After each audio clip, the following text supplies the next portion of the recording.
Welcome to Afterlife Café TV, connecting hearts, healing souls, and bridging worlds.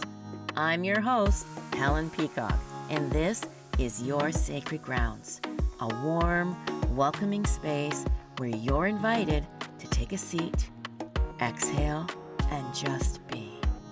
Each week, we will gather cafe style for heartfelt conversations, some mediumship, and maybe some intuitive insights and soulful storytelling that explore the afterlife, some healing, grieving, and the unbreakable bond between us and those in spirit. Here, laughter and tears are both welcome. Love transcends time, and spirit meets us in the most human of ways. So if you're seeking comfort, connection, or a deeper trust in your own inner knowing, you're in the right place. So pour yourself something warm and let's begin. Hello, beautiful souls. And if you're new here, welcome. And if you're returning, welcome back. And I'm so excited about my guest, who is also a friend. She is also a fellow psychic medium, and she's actually next door to where I live because I live in Burlington and Kelly is from Oakville. And we've been wanting to do a show together, like more of like a demonstration. So we haven't had that happen yet, but we kind of went backwards and now we're doing this instead. So welcome, welcome, welcome, Kelly. Kelly's going to share with us her journey because everybody's always curious about, our personal journey. How did we get where we are right now? So welcome, welcome, Kelly. Thank you so much, my friend. I am so happy to be here and been waiting to do something fun like this with you. So I'm ready to go. All right. So I do have some questions just for my viewers, because again, like I said, we're all curious. So for those who are meeting you for the first time, tell us a little about yourself and when you first realized that you were different. Yes, absolutely. Absolutely. And I can honestly say from this perspective now that I've been a psychic medium since I was a child. The only difference was I didn't know it at the time. And it was a really interesting journey because I had to discover over time that I had these abilities, and it didn't always become really clear to me. But as I was, let's just say, turning around 4, 5, 6 years old, it became so clear to me that what I was seeing and feeling and experiencing, others were not. I was picking up on thoughts, feelings, seeing different things, seeing spirit. And when I would share this information with my family, because I was so little, obviously they really didn't understand. They thought I was dreaming. Your imagination. All the things, right? Your dreams can be so vivid. And I think it was a really good learning experience for me because it really helped me to be able to tap into and to realize what was happening within me, and that at the same time, others maybe weren't understanding it. So that kind of began a little bit of a solo journey for me. Okay. Just even knowing and understanding that, because it got me into a little bit of trouble as a little girl. I would say things when neighbors would come over, my parents would have company, and I could hear in my brain someone talking about whiskey, I want whiskey. So I'd go get the whiskey bottle and plunk it right down in the middle of the table of the adults, not knowing that someone at the table was an alcoholic and that I shouldn't be bringing out booze. But as a little girl who's taught to be a good host, that's what you do, right? So it really kind of took on a different transition because it started from what I didn't understand and it evolved into something bigger. So the biggest epiphany I had, or the most profound experience when I was little that really brought it all together for me, I was probably around 10 or 11. I was in my bedroom at night, ready to go to bed. And for perspective, my bedroom was kind of like a rectangle and my bed was off in the corner. And I was lying in bed like normal. And for whatever reason, at the foot of my bed, I saw what looked like a human being, but it looked like they were on fire almost because they had this energy around them. Or I didn't know it was energy. It just looked like fire at the time. And this energy or this being walked to the other corner of my bed, and then came right up beside me, right to where my head was. And as soon as they were beside my head, they disappeared and then reappeared right at my foot of my bed. And they just kind of, we'll say, half circled my bed for, I don't know how long. It seemed like an eternity. And of course, as a kid, what did I do? I I put the covers up over my head, right? I pretended like, nope, nothing's there. It's my imagination. And when I was brave enough to lower the covers, I learned that it was still there. Oh, wow. Did it scare you? For a moment, it did. Because I knew this shouldn't be there. This shouldn't be happening. Something else was going on. But that was such a pivotal moment for me, because as I lowered the covers and realized that this was still here, I also at the same time just had this giant epiphany that even though I was uncomfortable and even though this didn't feel normal, I felt safe. And I recognized I wasn't in danger. That's and I important. recognized Yeah. that there was things going on around me that I at the moment didn't understand, couldn't explain, but at the same time, I felt like I was being held in a very safe space. And it's almost as soon as that happened, I had another big light come into the room, and then this spirit kind of went away. And I just knew and felt like it was my grandmother. And even though no words were exchanged, I didn't see her. You felt I it. just knew. Yeah. I felt her and I knew. And I just felt like she was coming in to say, this is okay. Yeah, you're safe. Normal. You are safe. That's And that, beautiful. Yeah. thank you. And that really started the big epiphany for me in this journey, to recognize that even though there's things going on around me that I don't know or understand, I can still explore it safely if I'm feeling safe. So I started to spread my wings. I love it. I love it. And you have an Irish background. So do you have family in like their ancestors? Do you feel, sense, or know that there was also, it was passed down to you? Well, The that's gifts? an interesting thing. I know that there are people in my family who are intuitive, who do not Well, we embrace. all are, but I feel that from the UK that for some of us, I just feel it's a stronger sense. Does that make I sense to do. you when I say that? Absolutely. I totally agree with that. But what I want to say about that is I know that there's individuals in my family who acknowledge that they have their own abilities, Okay. but don't want to use it. So there's a real mix there. And my background is more Irish Jamaican as well. So there's a little bit of clashing of culture and practice. Oh, wow. There I as didn't know well. that. Jamaican? Yeah. Half. Wow. That's interesting for sure. Yeah. a little bit of a mix up there. Yeah. But yeah, I really find that I could feel, even though living ancestors around me weren't talking about this openly, I could really feel like I had support from my ancestors who were on the other side, and from, let's say, energy of the earth. Excuse me, I'm very earthbound, meaning earth, air, fire, water, my shamanic type roots as well. So Oh, that's right. yeah. I forgot that aspect of you, the shamanic side. Wow. Yeah, Okay. my journey was really interesting. And even as a kid, the same way, I discovered that or we'll say I re-remembered my shamanic roots, because I remember I was maybe a teenager, looking out my parents' window into the garden, and I had a horrible cough and cold at the time. And I remember just having this idea of, I need to go get that plant and that plant and that plant and mix it together in a tea and I'll be fine. So I did that. Wow. I randomly went out there and grabbed some things from the garden and brought it into my kitchen, threw it in some boiling water. And before I took a sip, I remember thinking, oh, shoot, is this where I die?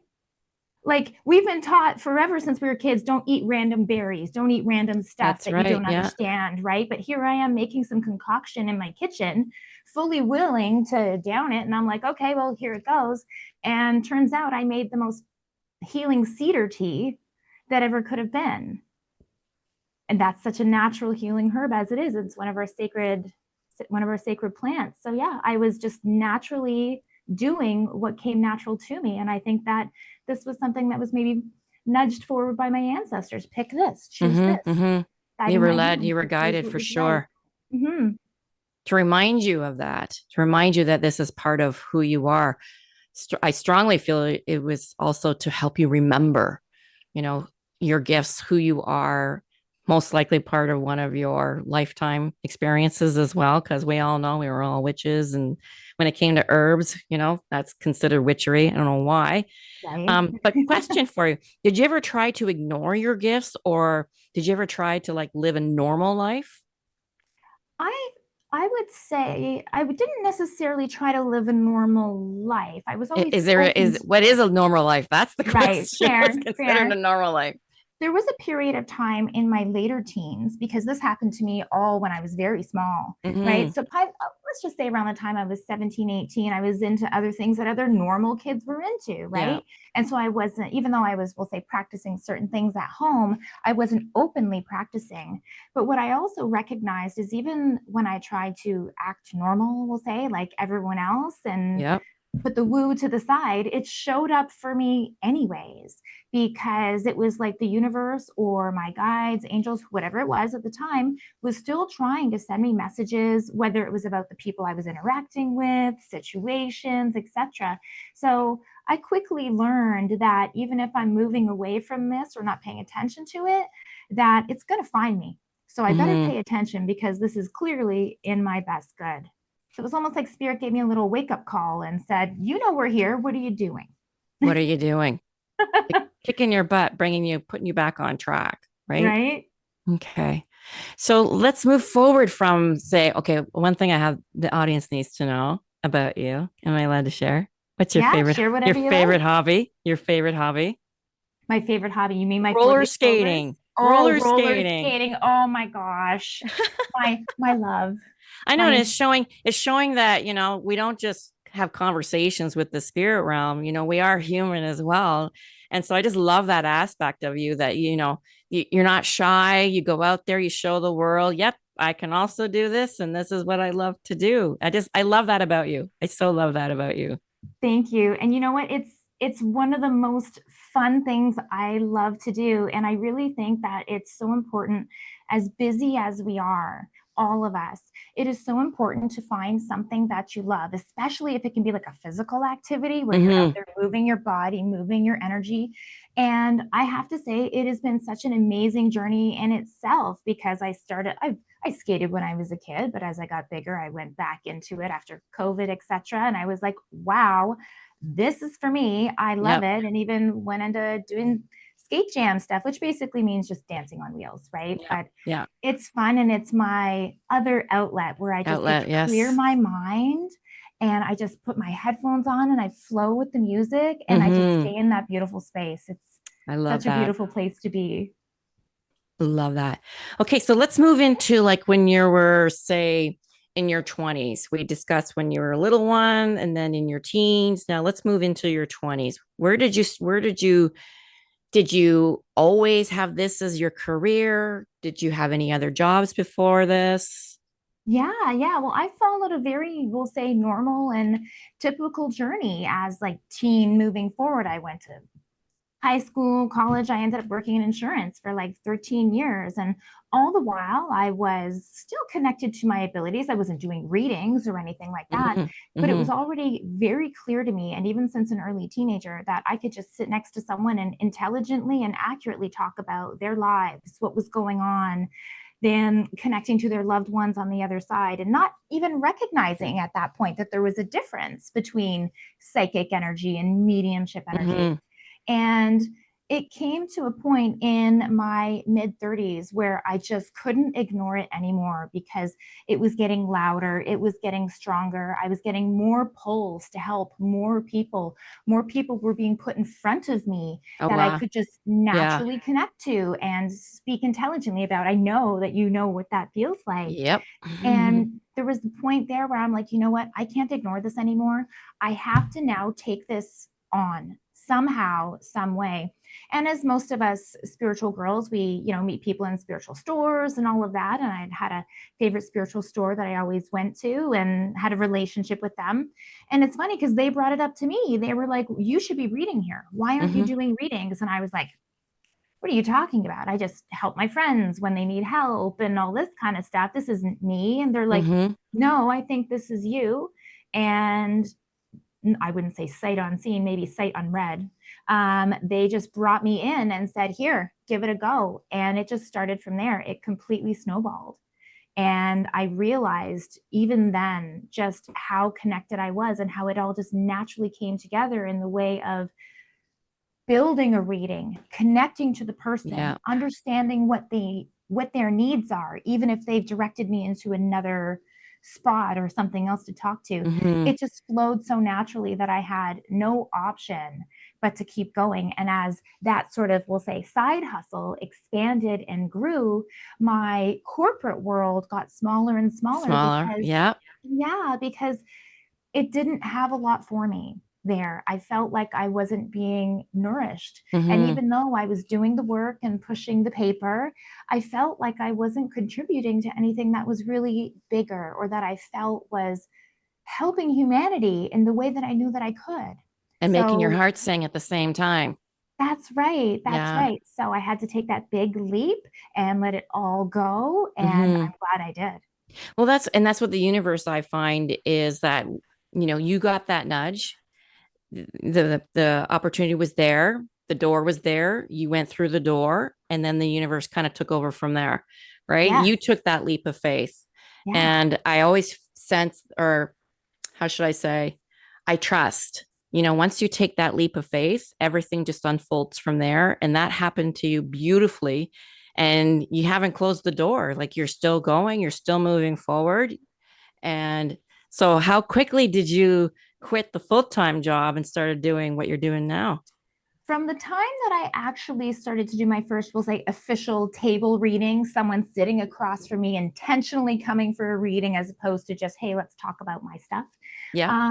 That started around 2013. And by 2019, I was doing this solo and had left the corporate world.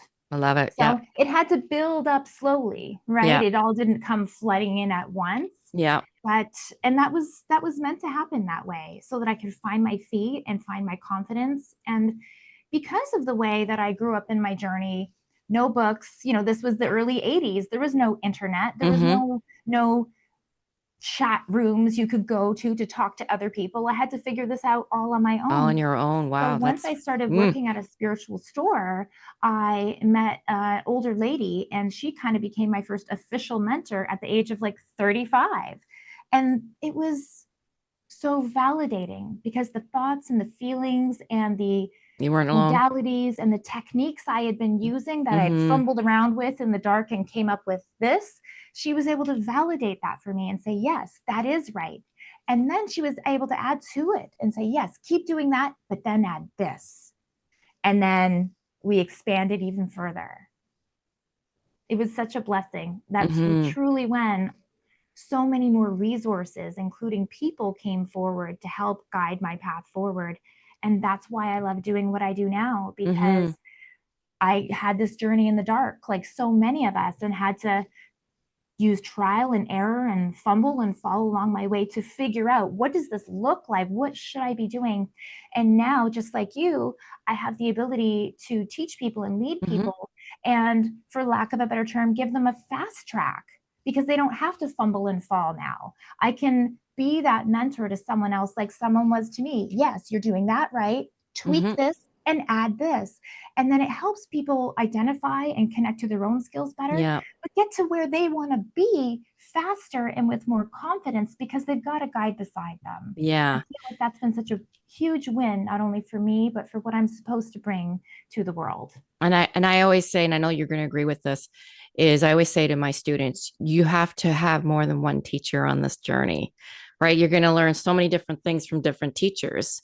And I've been taught by the best. I'm sure you have as well. And it's kind of like I take ingredients from all my favorite teachers and then just put it into one what resonated with me.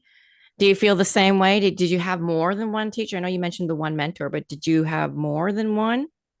I would say I had the one main teacher, but as I've practiced in the spiritual community and met so many others like yourself, we've done the same thing, talked about techniques we're using, talked about strategies we're using. What was the result? What is the outcome? Was that accurate? And been able to hone and really kind of dive into the technicalities of what I'm doing and recognize what works for me and what doesn't work for me. So I totally agree that you're, as a intuitive student or learner, the best thing you can do is connect to multiple teachers, because you need to hear certain things from certain people in a certain way, just like finding the right reader for you, right? Yeah, exactly. And I think exploring in that way allows you to have a sampling of techniques and modalities, which helps you learn what Mhm. works best for you. There's lots of intuitive tools out there, but Yeah. there's some that are going to be better for me based on my skill set and energy. And so that allows us to pick and choose from our own intuitive toolbox and pick the tools that work the best for us. Exactly. I love how And you you just don't worded know that. that. Yep. You don't know it until you Yeah. sample it all, right? Yeah. Okay. Question for you. Yeah. So you quit the corporate world, you started doing this full time. Where in your life were you married, kids, mom, all of that? How did everybody around you respond to this? That's so interesting. Yes, I was married. I'm divorced now. That's fine.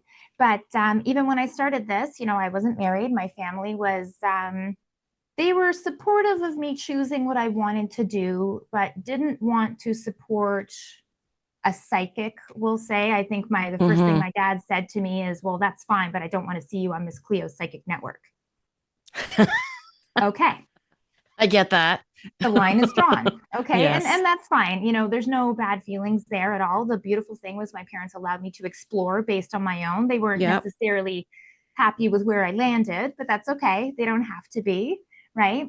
But yes, I was married. I had kids. I lived a normal life, we'll say, all the while connecting with intuition. I didn't actually start my full-time working as an official psychic reader until after I ended my marriage, because that kind of wasn't allowed or welcomed, we'll say. And it became very clear at that point that I was the silly psychic and the cuckoo bird and all the things that fall under that. I know that heading, one. right? I know that one real well. Yeah, absolutely. Yeah. But, it taught me who my people were. And it taught me to very quickly identify the frequency of the people that were supportive or open in some sort of way, as opposed to those who would completely shut the door. And so now I'm at a space where I'm doing my own thing. I've been divorced for quite some time, and it's almost kind of like closing that door opened up a whole other world to me that wouldn't have been available or as available to me in this depth had I stayed in that space. Yeah. I hear you on that one, sister. I hear you on that one. So question, okay, this actually is not a question. So you're known for your tarot. Yes. Okay. Yes. Just through, because I see you all the time on TikTok, and you're fabulous on there, I have to say. Right. You're fabulous. You're very photogenic. You're good with the audience, all of that. But I want to promote for you your tarot. So would you be willing to bring out your deck, your card deck? And let's do it. So let's say, maybe, do you want to say maybe for my viewers, a question for the viewers? What do they need to know? Even if you're hearing this live or watching this live or the recording, or just put it all out there as a collective, or put it all out there for humanity. What is your heart saying? Yeah. I think the direction to go for this is very simple.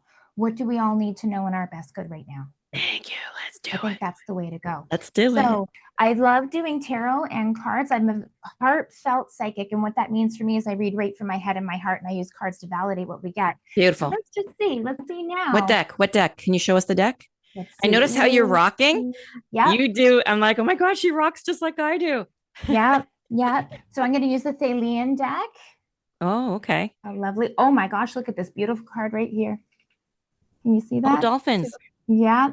Okay, so let's see. What do we all need to know? What do we all need to know in our best good right now for all listening in, whether at this time or another? Show me. Okay. I'm just writing down what I'm going to get here. Okay. Yep.